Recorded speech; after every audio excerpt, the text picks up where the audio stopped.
there is a slide. This is a slide of differential diagnosis between acute arsenic poisoning and cholera. आप जानते हैं कि जैसे acute arsenic poisoning जो है वो बिल्कुल कॉलरा की तरह की एक कंडीशन कॉज करता है. तो let's start with the differential diagnosis between these two. In acute arsenic poisoning, there is burning pain in the mouth and GIT because it's an irritant, but in cholera there is no burning pain. Then there is also some narcotic effects of acute arsenic poisoning if the dose is increased, but nothing in cholera, nothing like this. In acute arsenic poisoning, there is a rice water stool mixed with blood and mucous membrane. Where there is in cholera it's only a rice water stool. In acute arsenic poisoning the vomiting occurs first, but in cholera diarrhea occurs first.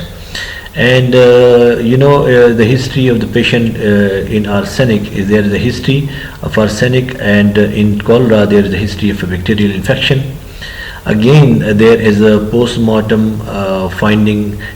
In post-mortem finding arsenic can be detected, where in cholera there is no such arsenic or any other thing detected except there is cholera bacteria is detected.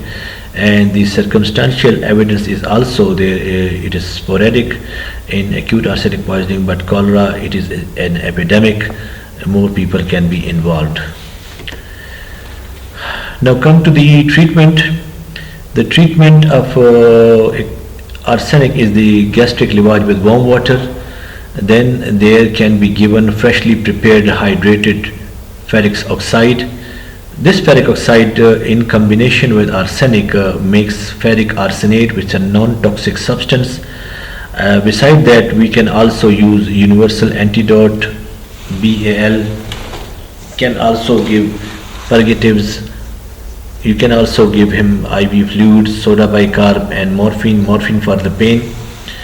The post-mortem appearance in such situation, especially in the acute arsenic poisoning, there is in external appearance there will be an emaciated face with the shrunken eyes, and the bone is prominent because of the dehydration.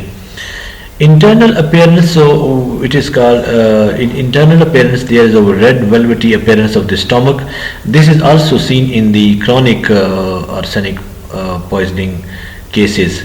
There is also petechial hemorrhages, fatty degeneration of the liver, hyperemia, inflammation and ulceration of the GIT. Now we comes to the main topic of this arsenic, because this all metallic irritants are very famous in its chronic poisoning. So chronic arsenic poisoning, the onset is 2 to 8 weeks. Especially the person working in industry or the person taking it by mouth in as a slow poisoning, whether he is aware of that or whether he is not, but this occurs in 2 to 8 weeks. The GIT symptoms, in the GIT symptom there is loss of weight, loss of appetite, there is salivation, colicky, abdominal pain. Most probably the diarrhea is there, constipation is very less chances, there is vomiting also, and the tongue is coated because of the dehydration.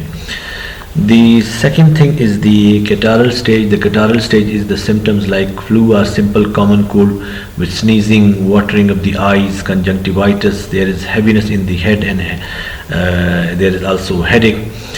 This catarrhal stage also give you the sign that this arsenic is used as a slow poison, and the people think that there is a simple common cold, जैसे दायमी सा नज़ला होता है, ऐसे लगता है जैसे नज़ला है और पता नहीं चलता, आहिस्ता आहिस्ता बंदे को मार देता है. Then if look at the skin symptoms, the skin symptoms is the most predominant of all these symptoms. There is persistent erythematous flush leading to hyperkeratotic skin and desquamation. This pigmentation is patchy, which is called raindrop melanosis. I have already shown you the picture. This hyperkeratosis is more prominent in the distal parts of the body, especially in the palms and in the soles of the person. It can also be seen on the front and back of the chest and abdomen. Beside that, there is another big sign. This is called Mies line. The next slide will be of that. Mies line, these are transverse white stria of the fingernails. It is called striate leukonychia. This is the picture. You can see there is transverse lines on the nail. This is called Mies line. It occurs especially in the chronic arsenic poisoning. This is also another picture of raindrop melanosis. You can see it's quite typical and quite clear. Beside that, there is anemia and leukopenia. This is thrombocytopenia. Anemia is a normocytic and normochromic type.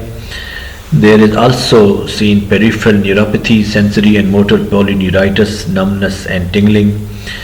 There is nervous disturbances, lethargy, paralysis, wrist drop, foot drop, loss of memory, shyness.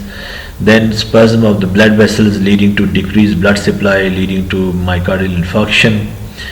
The treatment of chronic arsenic poisoning is to remove from the source, further stop intake. Beside that, sodium thiosulfate and BAL, British anti-levisite, can be given. The post-mortem appearance is the same which we have already discussed. This is the most typical and the most important, which is why I said it's an MCQ question, are the red velvety appearance of the stomach. You cannot see this appearance in any other poison.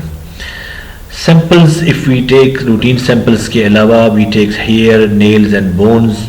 Normal level of total urinary arsenic excretion is less than 50 microgram per deciliter.